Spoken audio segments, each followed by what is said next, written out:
Bridge Mohan योग केंद्र आरा भोजपुर बिहार में मैं स्वागत करता हूं, अभिनंदन करता हूं और आपसे एक विनम्र निवेदन करना चाहता हूं। खास करके जो आरा शहर वासी हैं, भोजपुर जिले के वासी हैं या बिहार प्रदेश में रहने वाले हैं, क्योंकि बिहार में बहुत तेजी से बीमारियां फैल रही हैं और लोग योग के महत्व को, आयुर्वेद के महत्व को, प्राकृतिक चिकित्सा के महत्व को समझ नहीं पा रहे हैं और वो लोग सीधे सीधे एलोपैथी की ओर भाग रहे हैं। और यदि आप एलोपैथी चिकित्सक के यहाँ कभी आप जाकर के घूमिएगा तो वहां पर इस प्रातः वेला में भी नंबर लगाने के लिए हजारों की संख्या में, सैकड़ों की संख्या में वहां लोग मिलेंगे। उन लोगों को जागरूक करने की आवश्यकता है। अरे भाई, आप अपने पैसे को बर्बाद ना करो। आप जहां भी आप रहते हैं वहां पर योग केंद्र चल रहा है, वहां पर प्राकृतिक चिकित्सा केंद्र चल रहा है, वहां पर जाइए। वहां पर बिना दवाई के केवल और केवल योग के द्वारा हम विभिन्न प्रकार के रोगों को ठीक कर सकते हैं। वो प्रमुख रोग कौन कौन से हैं? घुटना दर्द को योग के द्वारा ठीक कर सकते हैं, कमर दर्द को योग के द्वारा ठीक कर सकते हैं, गर्दन दर्द को, पीठ दर्द को, सर दर्द को, माइग्रेन को योग के द्वारा ठीक कर सकते हैं। रही बात आपको कैंसर हो गया है, आपको हृदय रोग हो गए हैं, आपको शरीर के अंदर जितनी नस नाड़ियां हैं उसमें कोई समस्या आ रही है, मेरुदंड की समस्या आ रही है, थायराइड की समस्या आ गई है, पेट निकल रहा है, मोटापा हो रहा है, यानी अनेकों प्रकार की बीमारियों को हम लोग योग के द्वारा ठीक कर सकते हैं। तो आइए हम संकल्प लें आज कि हम अपने इस सनातन प्रवृत्ति को, हम अपने पूर्वजों के इस खोज को, आविष्कार को हम अपने घर घर में इसे फैलाएं और घर के एक एक व्यक्ति योग करें। आपको भविष्य में अस्पताल में जाने की नौबत नहीं पड़ेगी। तो मैं आज आपको कपालभाति बताने जा रहा हूँ। कपालभाति कैसे करना चाहिए, कपालभाति करने की सावधानियां क्या हैं, कपालभाति करने से क्या क्या लाभ मिलेंगे और कितना देर तक करना चाहिए और किनको नहीं करना चाहिए। तो कहीं भी यदि आप कपालभाति करना चाहते हैं तो सबसे पहले एक साफ सुथरा कारपेट ले लीजिए, दरी ले लीजिए या योग मैट ले लीजिए। उस पर क्या करना है कि सिद्धासन, सुखासन या पद्मासन में बैठ करके ध्यान मुद्रा लगाते हैं। अंगूठा और तर्जनी चंद्रभाग को मिलाकर दोनों हथेलियों को हम घुटना के ऊपर रखते हैं। हथेलियां आसमान की तरफ खुली हुई होनी चाहिए। ये हथेलियां वातावरण के जो कॉस्मिक एनर्जी है उस एनर्जी को यह धारण करती है और पूरे शरीर को पहुंचाती है। इसीलिए हथेली को ऊपर की तरफ खोल के रखते हैं। मेरुदंड को सीधा करते हैं, पीठ को कभी टेढ़ा नहीं करना है आपको। ये तो हो गया बैठने का तरीका। अब इसके बाद क्या करना है कि नाक से झटके से सांस को बाहर फेंकना है। तो मैं थोड़ा दिखाता हूं कि इसमें कैसे पेट अंदर बाहर होता है। दोनों नासिका से झटके से सांस को बाहर फेंकेंगे।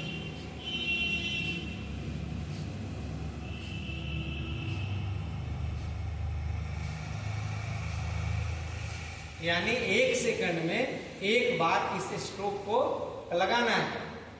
अब कपालभाति करने का तरीका तो हम समझ रहे हैं, लेकिन किनको नहीं करना है। 5 बरस से छोटे बच्चों को कपालभाति नहीं करवाना है। 5 साल से लेकर के 10 साल तक के बच्चों को आपको 1 मिनट से 5 मिनट तक ही अभ्यास करवाना है और 10 साल से लेकर के और अंतिम अवस्था तक इस अभ्यास को 5 मिनट से लेकर के 1-1 घंटा तक कैंसर आदि में या शरीर में गांठ गिल्टी हो गई, लिपोमा हो गया है तो उसमें 1-1 घंटा से लेकर 2-2 घंटा तक कपालभाति करवाते हैं और वो बीमारी ठीक हो जाती है।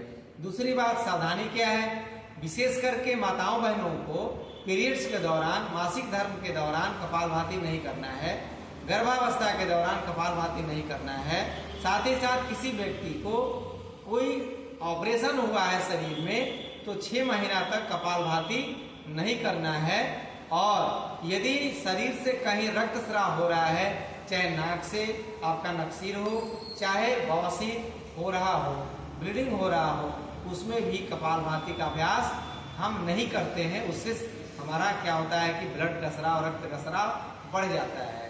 रही बात जिनको सर में दर्द है, बहुत तीव्र दर्द है अभ्यास के दौरान, तो कपालभाति का अभ्यास नहीं करते हैं। जिनको हाई ब्लड प्रेशर है उनको भी कपालभाति का अभ्यास नहीं करवाते हैं, या गुरु के सानिध्य में कपालभाति बहुत धीमे धीमे अवस्था में करवाते हैं। अब सावधानी को ध्यान में रखते हुए अभ्यास करना है। जिनको अभ्यास नहीं करना है वो यदि अभ्यास कर लेंगे तो लाभ के बदले उनको हानि मिलेगी, उनको घाटा हो जाएगा।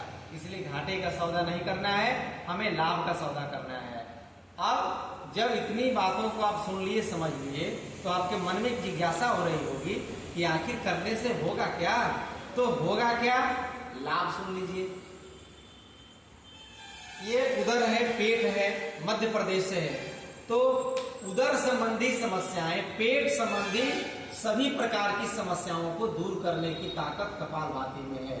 गैस की समस्या, कब्ज की समस्या, भूख नहीं लगने की समस्या, या जो भोजन करते हैं और भोजन पचता नहीं है, लगता नहीं है, शौच खुल के नहीं होता है, उनके लिए कपालभाति अत्यंत ही लाभकारी है।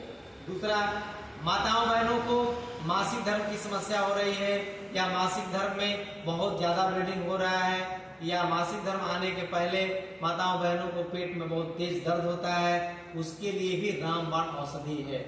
या एमसी टाइम पे नहीं आ रहा है, उसके लिए भी यह रामबाण औषधि है। साथ ही साथ बांझपन और नपुंसकता की समस्या को दूर करने के लिए यह अत्यंत ही लाभकारी है कपालभाति। यदि माताओं बहनों में लिकोरिया की समस्या हो गई है, श्वेत प्रदर या रक्त प्रदर की समस्या है, वो भी इससे ठीक हो जाता है। साथ ही साथ मोटापा को दूर करता है। साथ ही साथ यह अभ्यास जब करेंगे तो शरीर के अंदर के 72 करोड़ 72 लाख 10,201 नस नाड़ियों को यह शुद्ध करता है। नाड़ी शोधन क्रिया भी इसे हम कहते हैं। इसको अभ्यास जब करेंगे तो आपके जितने भी जोड़ हैं वहाँ के लिगामेंट्स नहीं सूखेंगे, वहाँ के ग्रीस नहीं सूखेंगे, वहाँ के लिक्विड नहीं सूखेगा, तो जोड़ जोड़ में कभी भी आपको दर्द नहीं होगा। थायराइड की समस्या ठीक होगी। ब्लॉकेज, कहीं पर भी शरीर में ब्लॉकेज हो रहा है तो ब्लॉकेज दूर होगा इससे। साथ ही साथ शरीर में गांठ गिल्टी हो रहे हैं सैकड़ों की संख्या में, हजारों की संख्या में, तो गिल्टी को भी दूर करने की यह बहुत ही अच्छी औषधि है कपालभाति। तो एक बार मैं पुनः इसको दिखाता हूँ और इसके अभ्यास को मैं अभी करवाऊंगा। देश में क्या दिक्कत है, सब विधि जानते हैं करने की, कपालभाति कैसे करना है, लेकिन करते नहीं है वो। एक बार पुनः दिखा रहा हूं मैं।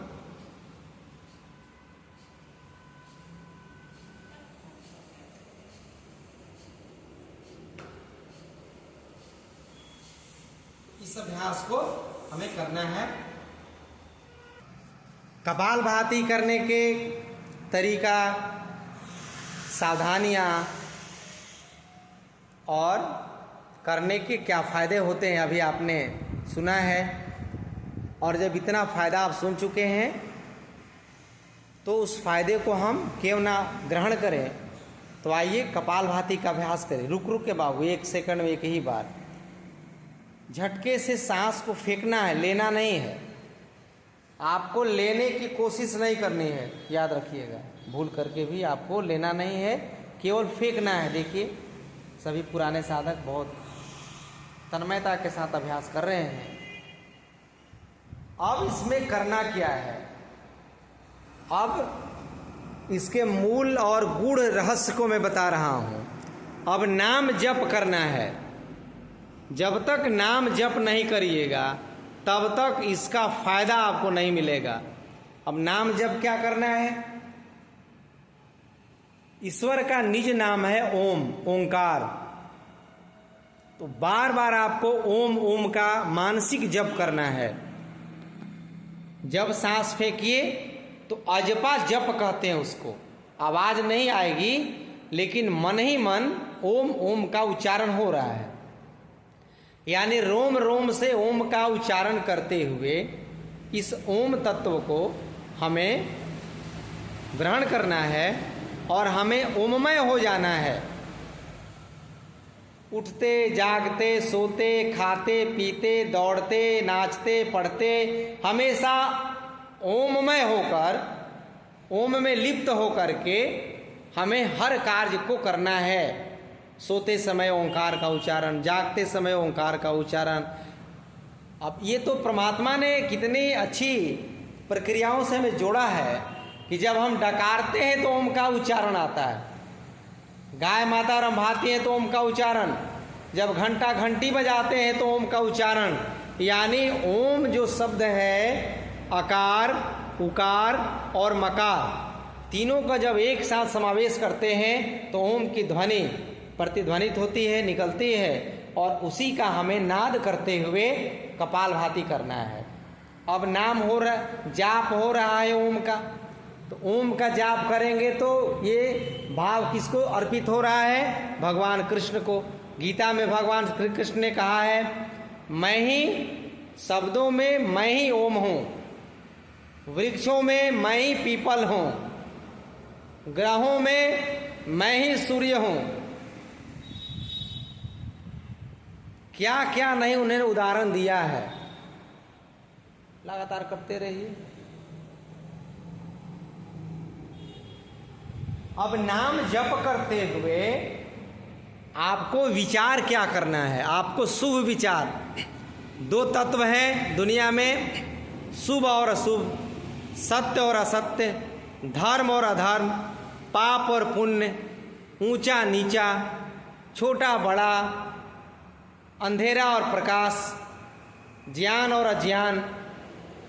यानी दो तत्वों को ध्यान में रख करके किसका हमें अनुसरण करना है उसको ध्यान रख के अभ्यास करना है। हमें सत्य के मार्ग पर प्रातः बेला में मंत्र बोलते हैं, ओम असतो मा सद्गमय, तमसो मा ज्योतिर्गमय, मृत्योर्मा अमृतम गमय। हे परमात्मा, मुझे अंधेरे से प्रकाश की ओर ले चलो। हे प्रभु, मुझे असत्य से सत्य की ओर ले चलो, अधर्म से धर्म की ओर ले चलो। और जब बीमार हैं तो बीमारी से यानी रोग से निरोग की ओर ले चलो, रोगी से प्रभु मुझे निरोगी बनाओ। ऐसा मन में भाव उत्पन्न करके कपालभाति करिए, स्ट्रोक लगाइए जबरदस्त। मैं बार बार इसे उदाहरण दो चीज़ों से देता हूँ। ये कपालभाति क्या है? जैसे आप हथौड़ा चलाते हैं, नीचे कोई वस्तु है, उस पर जब बार बार हथौड़ा चलाते हैं तो नीचे की वस्तु यानी हथौड़ा के बीच में आने वाला कोई सामान चकनाचूर हो जाता है, उसका अस्तित्व खत्म हो जाता है। ठीक उसी प्रकार जब हम कपालभाति करेंगे और रोग को बीच में रख देंगे, मान लीजिए कि हमें मोटापा है तो मोटापा को बीच में रखना पड़ेगा, और कपालभाति रूपी हथौड़ा जब चलाएंगे तो मोटापा शरीर से भाग जाएगा। यदि आपको बीपी की बीमारी है, शुगर की बीमारी है, घुटना दर्द है, कमर दर्द है, पीठ दर्द है, जो समस्या है उसको कपालभाति के बीच में ले आइए और स्ट्रोक लगाइए उस पर हथौड़ा रूपी कपालभाति का, वो आपके शरीर से खत्म हो जाएगा। लेकिन हथौड़ा के बीच में रखिएगा तब। हथौड़ा चल रहा है और कांटी अलग है तो कोई काम नहीं करेगा। मन में आपको बार बार विचार करना पड़ेगा कि हे प्रभु, मेरा शुगर पहले से कम हो रहा है, हे प्रभु मेरा पैंक्रियाज को ठीक करो, मेरा पैंक्रियाज एक्टिव करो। यदि पाचन तंत्र कमजोर है तो मेरा लीवर ठीक करिए, यदि किडनी में कोई दिक्कत है तो किडनी को मजबूत करने के लिए प्रार्थना करिए। प्रार्थना के साथ अनुनय विनय, क्योंकि यह शरीर ईश्वर ने बनाया है, इसका मालिक परमात्मा है, परमपिता परमेश्वर है। शरीर कैसे बना है वही समझ रहा है, इसलिए इसका ओरिजिनल असली जो चिकित्सक है वो परमात्मा है। असली जो मैकेनिक है, निर्माण करता है, इंजीनियर है, वह परमात्मा है। इसीलिए आपको बार बार प्रार्थना करनी है कि हे प्रभु, हमारे शरीर के एक एक अंग ठीक हो जाएं और हम आजीवन स्वस्थ रहें। तो आज मैंने आपको कपालभाति कैसे करना है, कपालभाति करते समय गलतियां क्या क्या होती हैं मैं दिखाना चाहूँगा। गलती क्या करते हैं कि लोग सांस लेते हैं और छोड़ते हैं, जबकि इसमें सांस लेना है ही नहीं, अपने आप सांस भर जाता है। जैसे कोई स्पंज देखे होंगे, स्पंज को क्या करते हैं, दबाते हैं, केवल छोड़ते ही उसमें हवा भर जाती है।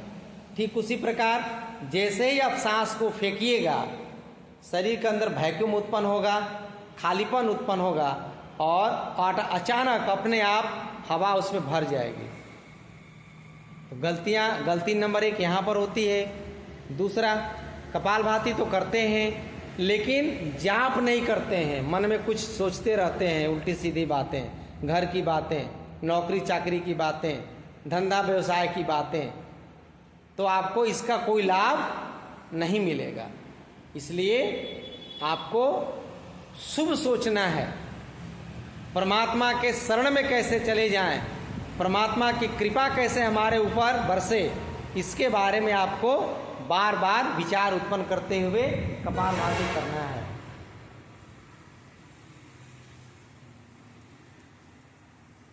अब इस अभ्यास को पूर्ण करते हुए दोनों हथेली को ऊपर उठाएंगे, हाथों को आपस में रगड़ेंगे, खूब रगड़िए। रब करते हैं, हथेली को गर्म करना चाहिए और गर्म हथेलियों को अपने ललाट पर, अपने मुखमंडल पर, अपने माथे पर, क्योंकि 10-15 मिनट में ये हथेली कॉस्मिक एनर्जी को ग्रहण किया है और उस एनर्जी को पूरे शरीर पर एक बार लेपन करते हैं। उसके बाद धीरे धीरे आंखों को खोल करके हम इस कपालभाति को पूर्ण करते हैं।